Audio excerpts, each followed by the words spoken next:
My camera's lagging. Hold on. This ain't good. Why is it lagging? Oh, because you know why? Because I got this at like 40,000 bit rate. Hold on. 40,000. All right, I'm joined by Edited by Silvers, and we're going to rank the first 9 sagas of Dragon Ball. Silvers, this is the first time you've read it, and you finished it like 2 weeks ago? About that. Yeah, like very, very recently. And off the cuff, your immediate thoughts on Dragon Ball as a whole. It's fantastic. Going in, I thought it was going to be like, I was going to read it and think it might be overrated, a bit gassed up, not really seeing what other people saw in it. People just like it because they grew up with it, nostalgia effect. But reading it for the first time, putting myself in the mindset that this was before the big 3. Yeah, no, it's fantastic. I'm going to make this easy for us, and I'm going to say that we're ranking the first 9 arcs on a scale of peak fiction, good, and fine. Because I don't think there's a bad arc in Dragon Ball. There are in Dragon Ball Z and Super. But as it stands in Dragon Ball, it's all pretty good stuff. Minimum. So peak fiction, good, fine. We're going to start at the beginning, and we're going to look at the Pilaf Saga. It's the introduction of Goku, Bulma, Oolong, Pilaf, Shu, Mai, Roshi, Turtle, the Ox King, Chi-Chi, Yamcha, Puar. And that's like all the characters basically of Dragon Ball ever. But I want to go ahead. I want to get your initial thoughts on the first saga. Because I've obviously read this when I was younger. I've read it again as I'm older. Mm-hmm. I'm intrigued what someone who's read it for the first time, what their initial thoughts are on this arc. For me going in, I didn't really expect the world the way it was. So I remember just seeing technology and thinking, oh, there's technology in this? I thought we were desert. Every time I see a clip of Dragon Ball, it's just people in the desert just fighting. So when I saw this... Yeah, that's fair. That's Dragon Ball. That is just Dragon Ball. Yeah. So when I saw all this stuff, I was like, oh, okay, there's technology here and there's humans and quite advanced. I never knew Goku had a tail. That was new. Really? I didn't know that. That just escaped you completely. Like never seen it. Okay, so we got to go back. We got to go back to how you managed to avoid Dragon Ball Z like at all in the first place. Ah, dude. Because him having a tail, I feel like that's got to be known to like a lot of people that don't even know anything about Dragon Ball. Yeah. What you'd think? I guess when I obviously in the UK we got like our cable called Sky. I didn't get Sky until quite late. I think the only thing I remember seeing on Toonami was like One Piece.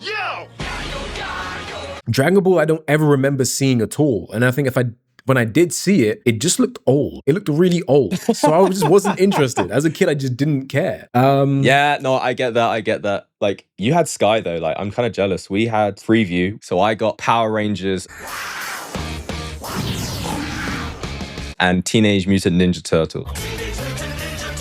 What about Naruto? Naruto looks old. So I don't know. Naruto, I don't know. And I've always said this about anime. It's always about creative ideas. Sometimes your just creative ideas just has to get me. So ninjas and shadow clone jutsus done it for me. Like it just did it for me. And I absolutely love Naruto to this day.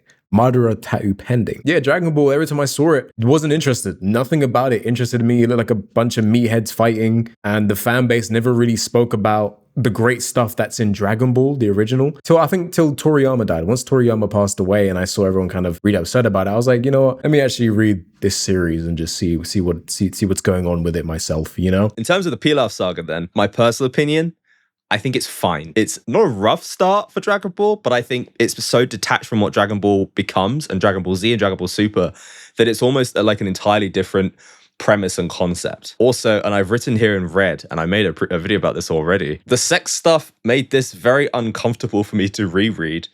And I want to know, did it put you off at any stage as you were reading it? Did you go, what the hell have people recommended me? What is this? It's pretty disgusting. I ain't gonna lie.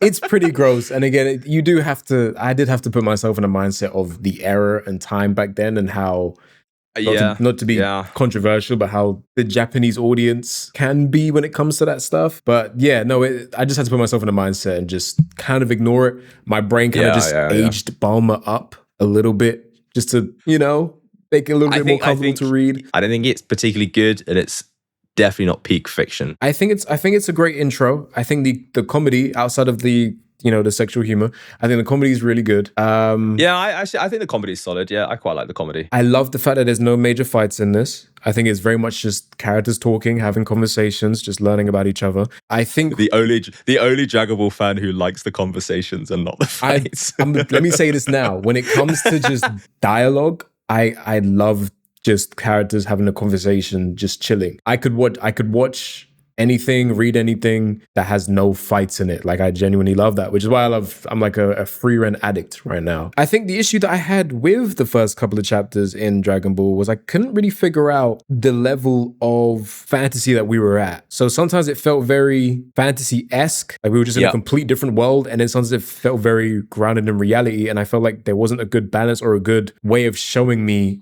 how much unbelievability, I don't know what the right word is, should I have when it comes to reading this? And sure. It wasn't, sometimes it would be like, okay, this seems grounded at moments, and then some crazy fantasy talking turtle would appear, and then we'd go back to city life. Also, capsule tech, super science, but everyone lives in a shack in the hills. Yeah, it's really weird. It almost did feel like Toriyama himself wasn't too sure how crazy he wanted to go at times. The fantasy element of it is just kind of, I think it's based on what's funny. It's not necessarily what makes sense. I think it's like, oh yeah, like a talking sea turtle that's like lost on land and is trying to get back to its home in the sea. And it's like, oh, that's comedy, and make it talk. I feel like you're dithering on good and I'm at fine. But as you're the guest, I'll put Pilaf Saga at good. I think it's good because it made me intrigued about what more could happen. It kept me reading. And then immediately after the Pilaf Saga, you were treated to the absolute spectacle of peak fiction that is the Tournament Saga. And I'll be honest, I think it doesn't get better than this. I think in a good way, the Tournament Saga is just peak Dragon Ball. And I think every fight, with the exception of like Goku versus Giran, the kaiju, and Namu versus Ranfan, who just like strips down and just like intimidates him by like shaking her boobs. And he's like, I can't look at women, so I'm going to close my eyes and then hit her, which is kind of problematic. The training arc is so heavily like overlooked by people. When I was a kid, and I've said this before, when I was a kid and I read the manga, I was convinced that if I could just do that running, do that labor work, till feels in my bare hands, I'd become just like a superhuman. Okay. Like I read that and was like, anyone can do that. This is like a training plan. I don't know if it gets better to this day. And I think there's an argument that across Dragon Ball Z and Super, some of the Tournament Saga fights and some of the early Dragon Ball fights are still the best fights in the series. And maybe that's just because a limitation of technology means you have to be really creative. In how you like present the choreography, because the choreography even in the manga is like crazy. No, that's fair. I think that's valid. I think that's absolutely valid. I think what the beauty of it is that they're not fighting to the death. It is very much like, how do we get you out this ring to touch the ground? And I think that does inspire a different level of creativity for Toriyama for sure. How they recover from it is sometimes they're about to hit the ground and they recover in such weird ways. It does inspire like him to be creative, and it's just such a fun read watching Toriyama work. As a tournament arc, I thought it was fantastic. I thought it was really good. I thought it was really fun. I had a great time with it. And it very much felt like part of Goku's journey to get where he wanted to be. I think I do prefer the second tournament. Ooh. I think I do prefer the second tournament, but that might be because of the journey before getting to that tournament, if that makes sense. What I will say about that, without going into it too heavily, is there is such a good payoff of like seeing where like your favorite characters are at like level wise. And it's nice. I think it's that. I think that's what makes me love that second one a little bit more. Yeah. Okay. I back it. I back that. The first one is fantastic. And again, I think at this point in Dragon Ball, and again, what I'm really loving, and something that the modern Shonen does kind of miss, there still isn't been any fights to the death, any major fights. And I've absolutely loved that. It very much all has just been character work, but there hasn't been no sense of urgency up until this point. And remember, we're like 50 chapters in at this point. Goku hasn't been in a place where he's like, oh shit, I might die here. And I've absolutely loved that. I've really enjoyed that. Yeah, in fact, at the point where Jackie Chun is using the like electric surprise attack on Goku, he's just like, you're gonna die if you don't surrender. And Goku doesn't have too much pride to be like, no, I'd rather die. He's on the verge of being like, yeah, okay, I give up. Because it's like, it's a tournament. Like, it's a game. He's not like, no, I've got to keep going, otherwise the world will be destroyed. He's like, yeah, all right. And then right before, obviously, he turns into a great ape, which is the most perfect get out of jail free card, is just to be like, just to turn into a giant monster. It is and indeed. go on a rampage. It is indeed. And that great ape stuff is definitely one of the weirdest things throughout this series. Do you feel like it's maybe shoehorned in the Pilaf Saga? It feels it. It very much there's questions feels about what happened to Grandpa Gohan. Oh, he got crushed. He told me never to look at the moon, otherwise like a giant monster will appear.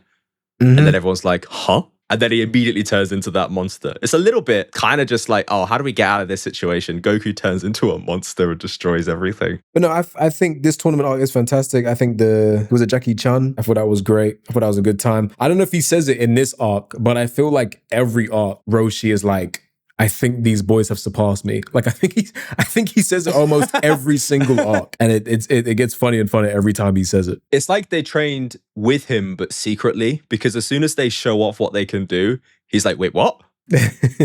How long have you guys do this? It's like, have you not been living together for like a year straight, training them? Like you made them into these little freaks of nature, and you got to take some responsibility for it. You can't be like, well, when the hell did that happen? Yeah. You did it. Yeah, it is crazy. Why is he so shocked? He's so negligent. I think maybe it just comes to negligence. It is insane. I've got here in red my famous red note. This may be just peak Dragon Ball, and maybe the best training arc I've read or watched. I've made like notes in red, like very specific things to just bring up for everyone. Oh, I thought that's what the saga was called. No. Next saga's Red Ribbon. Red Ribbon, that's it. Speaking of the Red Ribbon Saga, I've split these up into 3 that I've got, and I found them on Dragon Ball Wiki because Dragon Ball Wiki broke them up into 3, and I needed, if we didn't have 3 of these, this would be a very quick tier list. So Red Ribbon Saga is going to include the moment which Goku like packs his shit up and is like, cool, I'm going to go find the Dragon Balls now, and ends with the introduction of General Blue. So we've got the Muscle Tower, we've got the introduction of the androids, android number 8, who's like Frankenstein. We've got Goku just beating up basically average people, just like tearing through them like wet tissue. Like he's just making absolute mincemeat of everyone. And every time he comes up against the big boss is like, ha, I've got this. And then they're just floored. They're just out. Red Ribbon, I don't think it's universally loved. I think people love the references later on in Dragon Ball Z and Dragon Ball Super to call back to the Red Ribbon. Mm-hmm. However, they're hyped up as being like this crazy strong organization, and then they just all turn out to be absolute bums. You said it. Absolute bums. You pretty much said it. This arc I think was my least favorite. I enjoyed the creative ideas for the villains and the little mini bosses, but I think him reading it was very much like, I think we know Goku's gonna win here, and I think it was trying to have a sense of urgency, but it just wasn't there. I think some of the scenarios genuinely kind of bored me at times. I can't. When I think about Dragon Ball as a whole, I don't think this is the arc I think about at all. Like I don't think I have much interest in this arc at all. And I think there was a moment where I was like, it seems a little. He kind of moves like a villain a little bit. He interesting. Okay, it's like a moment. Again, it's meant to be done in humor, but I was kind of like, that's a bit fucked up. So he basically. It's like a villain octopus. If this is the right arc, right? Where the big ass octopus, there's like a huge octopus that's trying to kill Goku. Yes. Goku fucks him up, and he fries it up with a Kamehameha. And then eats him. And I was like, what the fuck? I thought that shit was crazy. A conscious being, by the way, like capable of thought and speech, and Goku cooks him up and eats him. And I was like, that's a bit fucked up. I don't know if I like that. See, I was going to say, I think his overall naivety sometimes is like a little bit villainous. Like he gets away with doing some pretty fuck shit, but it's like, oh, he's a child. Lots of death. Like he kills a lot of people as a kid. More people as a kid than I think as an adult. I think I'm inclined to agree. It just, some of it, he was moving a little villainous a little bit. I was like, that's a bit. Yeah. This kid's a little crazy. I think we need to. He's a dark kid. This is what growing up in isolation. This is what he grew up alone. Like this is what it does to you. You're just separated from reality. I think maybe this arc highlights how uninteresting it is for Goku and really overpowered characters to fight normies. Mm-hmm. Yep. And I think maybe there's a reason why since this coming, like I bring it to mind. I don't think there's ever been a time where Goku has faced off against like. I'm sure super powered beings, but not like, not like to the level that he's at or below. Like armies and armies of people. He's just not fought against it because I think narratively, he realized very early on, no one gives a shit about this. This is like not that fun. So Red Ribbon Saga, fine. It's fine. It's I think it is my least favorite. I think it is my least favorite. I think that's fair. I've written down here, The Jiggler. Anyway, the General Blue Saga. General Blue is a Nazi pedophile, and It's meant to be a joke. I mean, it's funny, I guess. Yeah. And he's got psychic powers, and I think he actually beats up Krillin at one point just by freezing him and just like punching the shit out of him, which is something that gets carried over into Dragon Ball Z. Spoilers for you, I guess. They go on that weird pirate treasure underwater cave adventure, which was really trying something new, I feel like. On the scale of fine, I think it's better than the initial Red Ribbon Saga because General Blue is an actual potential threat to at least the supporting cast, not necessarily Goku. The only reason why I remember General Blue, truthfully, is because Toriyama was making gay jokes during this part. Now, Constantly. I don't know, because I showed a few people and they were a bit shocked by it, because I guess it's not in the anime, I guess. But in the manga, yeah, I think is he trying to flirt with Bulma? Bulma's trying to flirt with him. And he's like, ew!